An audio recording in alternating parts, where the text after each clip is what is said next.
اعوذ باللہ من الشیطان الرجیم بسم اللہ الرحمن الرحیم۔ السلام علیکم ورحمۃ اللہ وبرکاتہ۔ میں بالکل ٹھیک ٹھاک ہوں، شکر الحمدللہ۔ امید کرتی ہوں کہ آپ سب بھی بالکل خیر و عافیت سے ہوں گے۔ آج ہم جس موضوع پر بات کرنے والے ہیں وہ ہے، ہم جب بھی اپنی بیٹی یا بیٹے کا رشتہ کرتے ہیں تو اس میں اکثر اب بھی ایسا ہو رہا ہے ہمارے معاشرے میں کہ ہم اپنے بچوں کی رضامندی کا پتہ ہی نہیں کرتے۔ حالانکہ جب بھی بچوں کے نکاح کا ارادہ کریں تو ان کی رضامندی ہمیشہ ہر حال میں شامل ہونی چاہیے۔ بیٹا بھی راضی ہونا چاہیے، بیٹی بھی راضی ہونی چاہیے کہ جہاں پر ان کا رشتہ کیا جا رہا ہے کیا وہاں پر وہ رشتہ کرنے کے لیے تیار بھی ہیں، نکاح کرنے کے لیے تیار بھی ہیں، یا ہم اپنی مرضی اور اپنے فیصلے ان پر مسلط کر رہے ہیں۔ حالانکہ ہمارے معاشرے میں یہ چیز بہت کم ہو گئی ہے، لیکن ابھی بھی بعض جگہوں پر ہمارے معاشرے میں، بعض خاندانوں میں، بعض علاقوں میں اگر ہم دیکھیں تو یہ چیز اب بھی ویسی کی ویسی ہی ہے۔ ہم اپنے بچوں سے، خاص طور پر اپنی بیٹیوں سے پوچھنے کی زحمت ہی نہیں کرتے کہ جس جگہ پر ہم نے ان کا رشتہ طے کیا ہے یا جس لڑکے سے ہم اس کا نکاح کر رہے ہیں کیا وہ لڑکا اسے پسند بھی ہے کہ نہیں پسند۔ اور بعض جگہوں پر اس چیز کو غلط سمجھا جاتا ہے کہ پہلے لڑکی سے پسند کروایا جائے لڑکے کو، کہ یہ لڑکی کا حق ہے کہ جہاں پر بھی اس کا رشتہ کریں تو اس کی مرضی اس سے پوچھی جائے۔ رشتے طے کرنے کے بعد لڑکے کو بھی دکھایا جائے، لڑکی کو بھی دکھایا جائے، دونوں کو دکھایا جائے کہ آپ کو یہ لڑکی اور لڑکا دونوں ایک دوسرے کو قبول کرتے ہیں، اس کے بعد ہی آگے ان کے نکاح کا فیصلہ کیا جائے۔ حضرت سہل بن سعد رضی اللہ عنہ سے ایک روایت ہے کہ وہ آپ صلی اللہ علیہ وسلم کے بارے میں فرماتے ہیں، اور اس وقت جو مہاجر عورتیں تھیں جن کا کوئی سربراہ نہیں تھا، یا اگر سربراہ تھے بھی تھے تو وہ مسلمان ہو کر آئیں، باقی جو ان کے گھر والے تھے وہ کفار تھے، وہ پیچھے رہ گئے۔ تو ایک خاتون آپ صلی اللہ علیہ وسلم کی خدمت میں حاضر ہوئیں اور انہوں نے آپ صلی اللہ علیہ وسلم کو نکاح کرنے کی دعوت دی کہ انہوں نے کہا کہ آپ مجھ سے نکاح کر لیں۔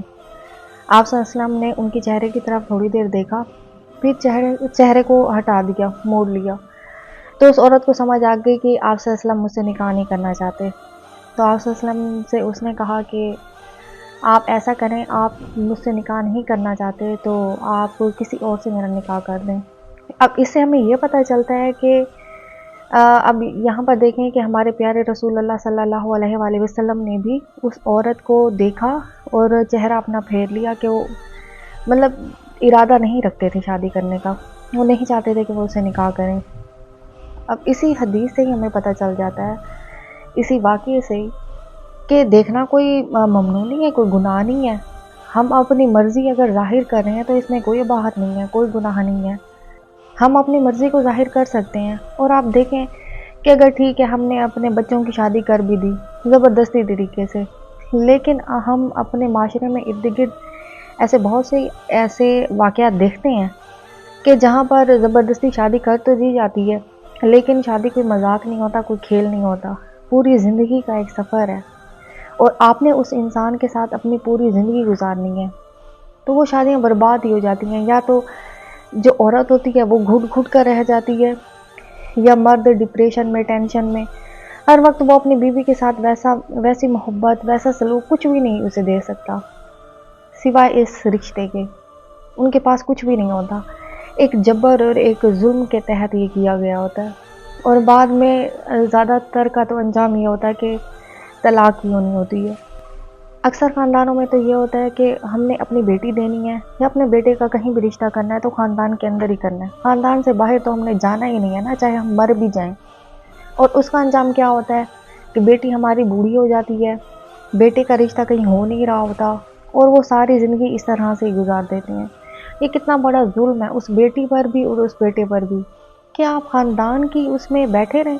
اچھا چلیں، پھر بعض خاندانوں میں تو ایسا ہوتا ہے کہ وہ بیٹے کا تو کر دیتے ہیں، لیکن بیٹے پر کوئی ایسی قیامت ہے کہ بیٹی کا تو ہم نے کرنا ہی نہیں ہے نا خاندان سے باہر، چاہے بوڑھے ہو جائیں، اچھا خاندان میں کوئی چھوٹا مل جائے عمر سے، یا وہ کسی بری عادات میں ملوث ہو، نشہ کرتا ہو، شرابی ہو، اسے دے دیں گے کہ بھئی نہیں ہمارا خاندان کا ہے، دیندار نہ ہو، لیکن جی خاندان میں ہی دینی ہے ہم نے۔ یہ ہم جب اپنی آنکھوں سے پریکٹیکلی دیکھتے ہیں یہ چیزیں ہو رہی ہیں اس دنیا میں، اور پھر دیکھ کر اتنا افسوس ہوتا ہے کہ ہم کس دور میں رہ رہے ہیں، ابھی تک ہماری ایسی جہالت ہے کہ ہماری مرضی اور ہماری انا اتنی بڑھ چکی ہے کہ ہم نے جی خاندان میں ہی کرنا ہے، ورنہ خاندان والے کیا کہیں گے۔ لوگ کیا کہیں گے، ہم اسی عذاب میں ہی مر جاتے ہیں، لوگوں کے اور خاندان کے۔ ہم سب ایک ہی امت میں سے ہیں، طرح کا پتہ نہیں ہمارے اندر، اور یہ کنسپٹ ہے، ابھی بھی ہے اور بہت زیادہ ہے۔ کچھ ایسے لوگ ہیں جسے آپ 10% 20% کہہ دیں کہ وہ ان چیزوں سے نکلے ہوئے ہیں، لیکن 80% لوگ ابھی بھی یہیں پر ہی ٹھہرے ہوئے ہیں۔ بعض کا یہ خیال ہوتا ہے کہ اگر ہم بیٹی کی شادی باہر کر دیں گے تو جو ان کی پراپرٹی ہے وہ کسی غیروں میں چلی جائے گی۔ اب دیکھیں یہ بھی کوئی کنسپٹ ہے کہ آپ وراثت کے چکر میں کہ ہماری زمین ہماری جائیداد کہیں باہر نہ چلی جائے، اس کی وجہ سے بیٹی کی شادی جی کسی سے بھی پکڑ کر دیتے ہیں،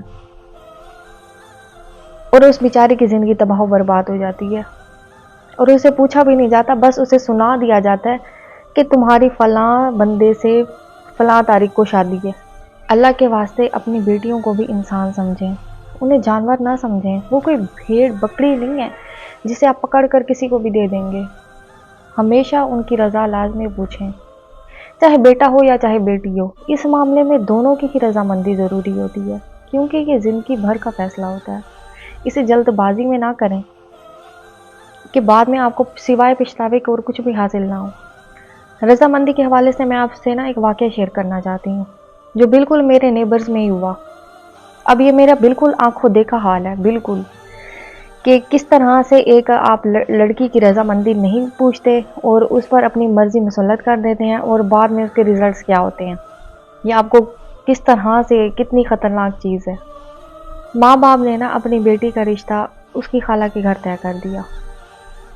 اب ظاہری بات ہے لڑکی بچپن سے ہی جانتی تھی، لڑکے کو بھی، خالہ کو بھی، خالہ کے گھر کو بھی، ماحول کو بھی۔